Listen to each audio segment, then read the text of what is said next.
आप परमेश्वर का धन्यवाद देते हैं जो निरंतर लगातार हमारे संग रहते हैं और हमारी अगुवाई करते हैं, मार्गदर्शन करते हैं।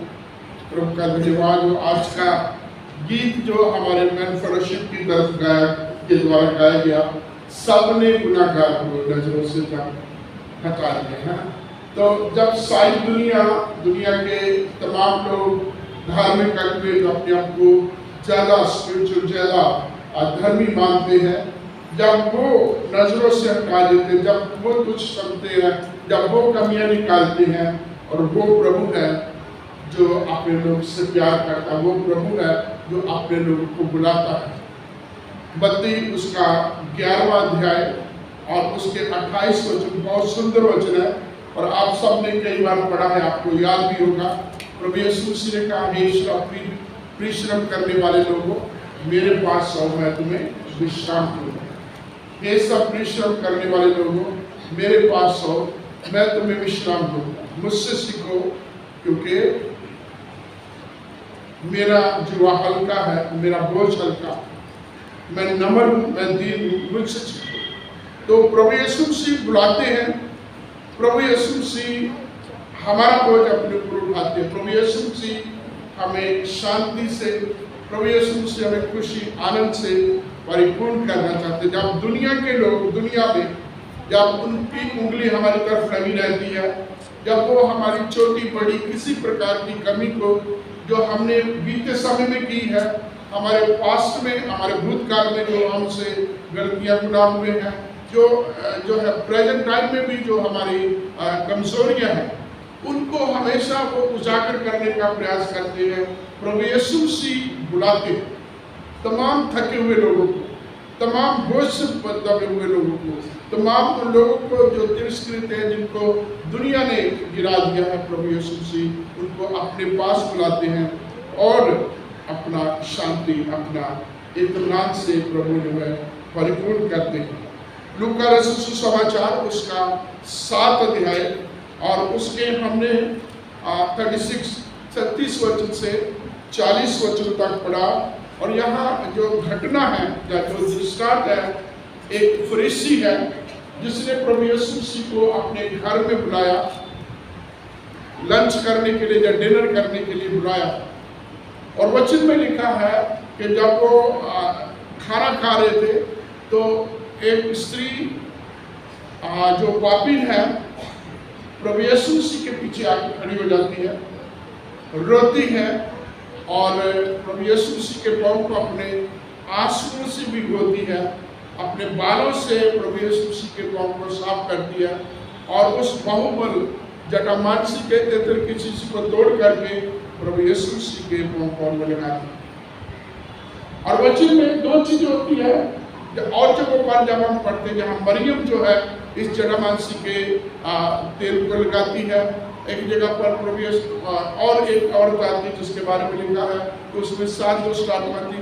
जब वो आती है और वहाँ इस्करियोती यहूदा है, वो कहता है कि ये बहुमूल्य, इतना कीमती, इतना इसका सत्यानाश क्यों किया गया।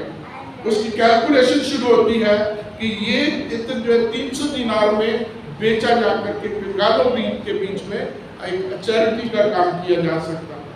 यहाँ भी ऐसा ही एक माहौल है, ऐसी एक सोच है।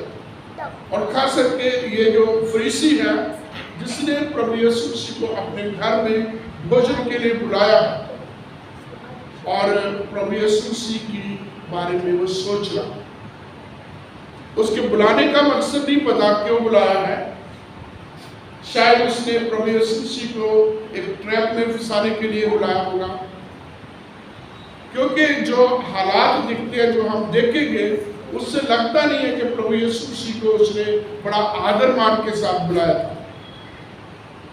लेकिन एक चीज है कि प्रभु यीशु मसीह के बारे में अंदर ही अंदर नुक्तेचीनी कर रहा, अंदर ही अंदर सोचता है कि यदि ये मिल सकता होगा, और जो औरत इसके पास खड़ी है, जो औरत इसको स्पर्श कर रही है, ये समझ जाता कि वो कैसी औरत है। अभी जो शब्द है पापी, वो एक्चुअली ओरिजिनली है कि शिवाचा हॉलैंड, वो एक प्रोस्टिट्यूट थी, एक जो शारीरिक जो है धंधा करती थी, उससे पहले आप देखिए कि वो जब आती है तो प्रभु यीशु मसीह की वो मन ही मन आलोचना करते और प्रभु यीशु मसीह ने उसकी इस बात पर उत्तर दिया और उससे कहा, उसका नाम भी यहाँ लिखा है, हे शमौन, मुझसे तुझसे कह रहा हूं, मुझसे तुझसे कोई बात करनी है। तो उसने बड़े बड़े आराम से कहा, हे प्रभु क्या है? तो प्रभु कहते हैं, मैं तेरे घर में आया, तूने मुझे पाँव धोने के लिए पानी नहीं दिया। मैं तेरे घर में आया, तूने मुझे चुमा नहीं दिया, तूने मुझे कुछ किस नहीं किया। मैं तेरे घर में आया और तूने मुझे इत्र नहीं लगाया, पर ये स्त्री जब से मैं आया हूँ आंसुओं से मेरे पाँव को भिगो रही है। जब से मैं आया हूँ मेरे पाँव को इसने चूमना नहीं छोड़ा और इसने एक बहुमूल्य इत्र जो है तोड़ करके मेरे पाँव को लगाया। अभी ईस्टर्न साइड में उस समय जब प्रभु यीशु मसीह सेवकाई में थे, उस दिनों में जब किसी को बुलाया जाता था, सबसे पहले घर में पहुंचने से पहले उस व्यक्ति के पाँव धोए जाते थे। या तो वो व्यक्ति खुद धोता था या फिर उसने अपने घर के सबसे छोटे नौकर को रखा होता था, जो बाहर गेट के पास ही हर आगंतुक को, हर आने वाले को उसके पाँव धोता था। उसके पास एक बेसन होता था, चिमची होती थी, जिससे लेकर उसके पाँव धोए जाते थे। फिर उसको गुलाब जल से उसके माथे पर, उसके सिर पर छिड़काव किया जाता था। फिर एक जो इंसेंस है वो घर में जलाई जाती थी ताकि एक वातावरण खुशनुमा रहे, एक अच्छे तरीके से जो है बातचीत कर सके। और जब किसी को खाने के लिए बुलाया जाता था, भोजन के लिए इनविटेशन दिया जाता था, तो उसका एक मकसद होता था कि जिसको बुलाया गया है, जो बुलाने वाले हैं, वो एक फ्रेंडशिप करना चाहते हैं, एक अच्छे प्यार का माहौल, एक दोस्ती से, एक अच्छे मित्रों की तरह जो है एक दूसरे के साथ रहना चाहते हैं। लेकिन यहाँ आप देखेंगे वचन में लिखा है कि ना तो शमौन ने उसके पाँव धोए प्रभु यीशु मसीह के, ना उसको किस किया। क्या होता है कि जैसे जो वो गेस्ट आते हैं, उसके कंधे के ऊपर हाथ रख के उससे ये गर्दन जो ये चीक्स हमारी गाल है या माथा है, इसको चूमा जाता है। दोनों साइड से मोस्टली वो चूमते थे या गले लगते थे। और प्रभु यीशु मसीह का इस प्रकार से इस शमौन ने, इस फरीसी ने आदर नहीं किया, उसके लिए गुलाब जल का किसी प्रकार का इत्र नहीं लगाया। और वचन में लिखा, प्रभु यीशु मसीह के दृष्टांत देते हैं कि दो व्यक्ति थे, एक शाहूकार के और एक ने 5 से एक ने 50 दिनार देने थे उसको, और दोनों को पास जो है रीपे करने के लिए, चुकता करने के लिए जो है उनके पास कुछ भी नहीं रहा। और दोनों को बुला करके उस मालिक ने और शाहूकार ने दोनों को माफ कर दिया और प्रश्न किया कि दोनों को माफ कर दिया गया है, एक को 50, एक को 500, और दोनों में से कौन ज्यादा आभारी रहे, कौन ज्यादा इज्जत करेगा या प्यार करेगा। और शमौन जी कहते हैं कि वो जिसका ज्यादा माफ किया गया। तो प्रभु यीशु कहते हैं आपने सही कहा है, ये औरत जिसके बहुत सारे पाप थे वो माफ हुए, इसलिए वो अधिक प्यार कर रही है। जिसके बहुत सारे पाप माफ हुए हैं इसलिए वो अधिक पाप हुए हैं। यहाँ दो लोग हैं, दोनों के बारे में थोड़ा सा देखेंगे। एक है वो फरीसी जिसका नाम हम पढ़ते हैं यहाँ, जिसके बारे में हम पढ़ते हैं, और एक वो स्त्री है और औरत है जिसके बारे में भी हम, उसके बारे में डिस्क्रिप्शन है, वो किस प्रकार की औरत थी, उसके बारे में लोगों का क्या उस समय जिस घर में वो आई थी क्या विचार। ये फरीसी जो है, ये जो है उसकी प्री सपोजिशन है, पूर्वानुमान है, जो उसके पहले से उसकी धारणा है, उसको लेकर के वो उस औरत को लुक डाउन कर रहा, उसके बारे में बहुत घटिया सोच रखी हुई है कि ये औरत किस प्रकार की है। और दूसरा, प्रभु यीशु मसीह के बारे में भी वो कह रहा है कि यदि ये विश्वता होता है, प्रभु यीशु मसीह के बारे में भी उसकी जो है सोच है वो अलग प्रकार की होती है कि इसको जैसे कुछ नहीं आता, इसको कुछ पता ही नहीं है, क्योंकि जो औरत इसके पास है, जो औरत इसके साथ जो है इस समय कांटेक्ट में है, वो इतनी इतनी कहा जाए तो पापी है, या इस प्रकार का उसकी जिंदगी है, और ये उसको इतना अलाउ कर रहा है। क्योंकि जो उस समय के जो स्क्राइब्स होते थे, या जो अगुवे होते थे, गुरु होते थे, रबी होते थे, वो बाहर जब निकलते थे तो बड़ा अपने आप को कपड़ों से टाइट करके निकलते थे।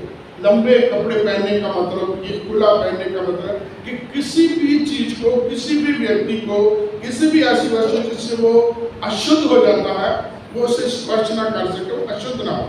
और जैसे ही वो कहीं बाहर आते थे, एकदम से जो है नहाते थे या अपना हाथ पैर धोते थे। और ये इतना आगे बढ़ चुकी है कि उसके पाँव को छू रही है, जो उसको स्पर्श कर रही है। तो यहाँ वो इस औरत के बारे में भी बाहरी रूप देखकर, बाहरी तमाम चीजों को देख करके एक अपना विचार बना रहा। और प्रभु यीशु मसीह अंदर को जानते हैं। अभी देखिए, प्रभु यीशु मसीह जब ये सारी बात हो जाती है, तो प्रभु यीशु मसीह ने उस महिला से बात की और क्या कहा? तेरे विश्वास ने तुझे चंगा किया। आखिर में पढ़ेंगे तो उसमें तेरे विश्वास ने तुझे चंगा किया। और बहुत बार यह हम जब देखते हैं, हम बाहरी चीजों को देख करके अपने फैसले करते हैं, अपना मन बनाते हैं, अपना हमारा एक परसेप्शन, अपना एक विचार बन जाता है किसके लिए। लेकिन प्रभु यीशु मसीह दिलों हृदयों को जानते हैं, प्रभु यीशु मसीह मन को जानते हैं। और जैसे हम मत्ती में पढ़ते, धन्य जिनके मन शुद्ध है। प्रभु यीशु मसीह मन की बातों को देखते, अंदर हमारे क्या चल रहा है, हम किसी के बारे में क्या विचार चल रहे हैं, वो प्रभु यीशु मसीह यहाँ जो बता रहा।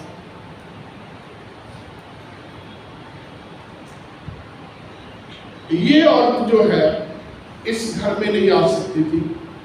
पहली चीज को इसमें कोई इन्विटेशन नहीं था। दूसरी चीज, इन जगहों पर, ऐसी सभाओं पर औरतों को अलाउड नहीं था। लेकिन फिर भी हम देखते हैं कि ये औरत यहाँ है। उसकी वजह है कि प्रभु यीशु मसीह ने जब इन्विटेशन दिया, हे सब परिश्रम करने वाले लोगों, बोझ से थके हुए लोगों, मेरे पास हो, मैं तुम्हें विश्राम दूंगा। और वो औरत प्रभु यीशु मसीह को मन ही मन अपना प्रभु मान चुकी है। अपने उस जीवन से वो तंग आ चुकी है। उसने जो है प्रभु यीशु मसीह को स्वीकार करके, प्रभु यीशु मसीह को उनका इन्विटेशन स्वीकार करके उस घर में आई। और यहाँ हम देखते हैं कि उसने विश्वास किया, और प्रभु कहते हैं तेरे विश्वास ने तुझे चंगा किया। बहुत बड़ा काम करते। दो चीजों को यहाँ देखा जा सकता है। एक तो उसने प्रभु यीशु मसीह के पाँव को धोया अपने आंसू के साथ, एक बहुबल इत्र जो है तोड़ करके प्रभु यीशु मसीह को जो है पाँव को लगाया। और हम बहुत बार कामों के ऊपर जो है बहुत ध्यान देते हैं कि ये काम इसलिए किया जा रहा है क्योंकि हम धार्मिकता को प्राप्त कर सकें। लेकिन ये औरत इसलिए प्रभु के पाँव को इत्र लगा रही है, या प्रभु के पाँव की इस तरीके से जो है धो रही है, क्योंकि उसकी जिंदगी में परमेश्वर ने काम किए, उसके जो बहुत सारे पाप थे प्रभु ने माफ किए। और वो आउट ऑफ जैसे बोलते हैं, उस प्यार से, उस इज्जत से, और उस जो है माफी की, जो उसको माफी प्राप्त किया, उस चीज को वो व्यक्त कर रही है। और प्रभु यीशु मसीह के साथ इस तरीके से वो प्यार कर रही है। बहुत बार हम में जब दुनिया में यही फर्क है कि हम प्रभु की वर्शिप इसलिए करते हैं क्योंकि प्रभु ने हम पर अनुग्रह किया है, प्रभु ने हमें बचाया। हम गीतों में हर तरीके से गाते हैं, यीशु ने हमें बचाया है पापों के तमाम बुराइयों से, प्रभु ने हमें बचाया। तो हम इसलिए प्रभु की वर्शिप करने के लिए आते हैं। इसलिए वर्शिप करने के लिए आके हम चर्च में आएंगे और हम बहुत कुछ करेंगे तो प्रभु हमें आशीष देगा। प्रभु ने हमें ऑलरेडी आशीष दे चुका है, प्रभु ऑलरेडी हमारे लिए काम कर चुका है। हम प्रभु के प्रति आभारी होकर के उसके उस बड़े अनुग्रह का धन्यवाद देने के लिए हम प्रभु के घर में, ये महिला प्रभु का धन्यवाद देने के लिए इस घर में। यहाँ दो तरीके के लोगों को देखते हैं, एक वो जो मन ही मन में आलोचना कर रहा है, एक वो जो किसी को तुच्छ समझ रहा है, एक वो जो कमियों की तरफ देख रहा है ना, वो उस औरत को देखा उसने और उसके जिंदगी के बारे में, कामों के बारे में सोच रहा, कैसी औरत, किस प्रकार की औरत है। इवन यीशु मसीह के बारे में भी सोच रहा, किस प्रकार का ये व्यक्ति, मुझे सब कुछ पता ही नहीं। और एक वो औरत है, वचन में लिखा है कि उसने प्रभु यीशु मसीह के पांव को जो है आंसू, प्रभु यीशु मसीह के पीछे वो रो रो के उसने अपने पांव को। एक और चीज जहाँ देखने वाली बात है कि खाना खाने के लिए बैठे हैं और उस समय का खाना खाने का स्टाइल था कि छोटे टेबल होते थे, लेफ्ट साइड में जो है टेबल होता था और इस प्रकार से हाथ रख के राइट एक हाथ से खाना खाते थे और पैर जो बेंड होते थे, जैसे हम होते हैं तो पैर एक साइड में आ जाते हैं, तो कोई भी व्यक्ति पीछे खड़ा होकर के पीछे की तरफ से आकर के वो कर सकता था। आप कभी कभी लॉर्ड सपर की तस्वीर देखते हैं, ये ओरिजिनल नहीं है, ये इमेजिनेटेड है, ऐसे इसको किसी ने बनाया है। प्रभु यीशु मसीह के समय इस प्रकार के टेबल, इस प्रकार का चीजें नहीं थी, तो इसलिए वो प्रभु यीशु मसीह के पीछे आकर के प्रभु यीशु मसीह के पांव को अपने आंसू से भिगो रही है और वो रो रही है, वचन में वो रो रही है।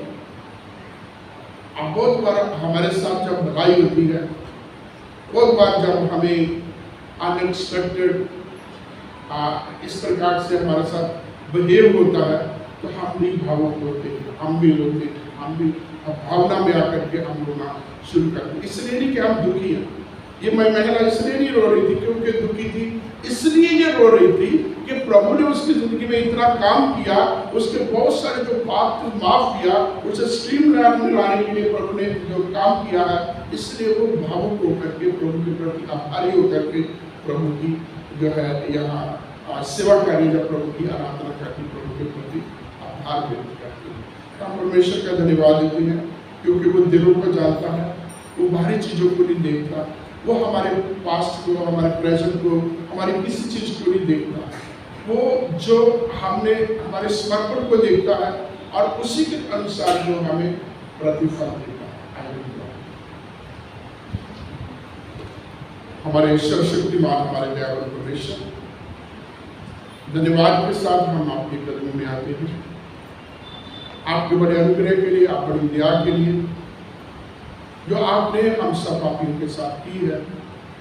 हम आपका शुक्र करते हैं, धन्यवाद देते हैं कि आपने हम सब के निकम्मों को, मूर्खों को, तुच्छ और हर प्रकार के जो प्रभु गिरे हुए लोगों को प्रभु आपने चुना, उन्हें पिता परमेश्वर पापियों के लिए अपने आप को दिया।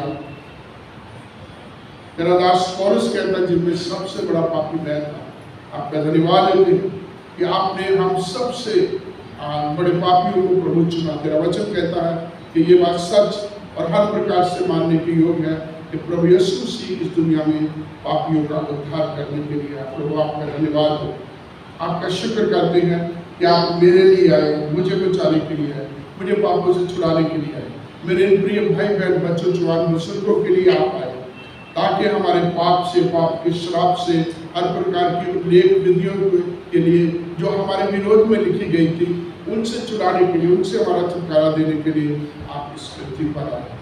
आपका धन्यवाद देते हैं, आपका शुक्र करते हैं, आपके बड़े निमंत्रण के लिए।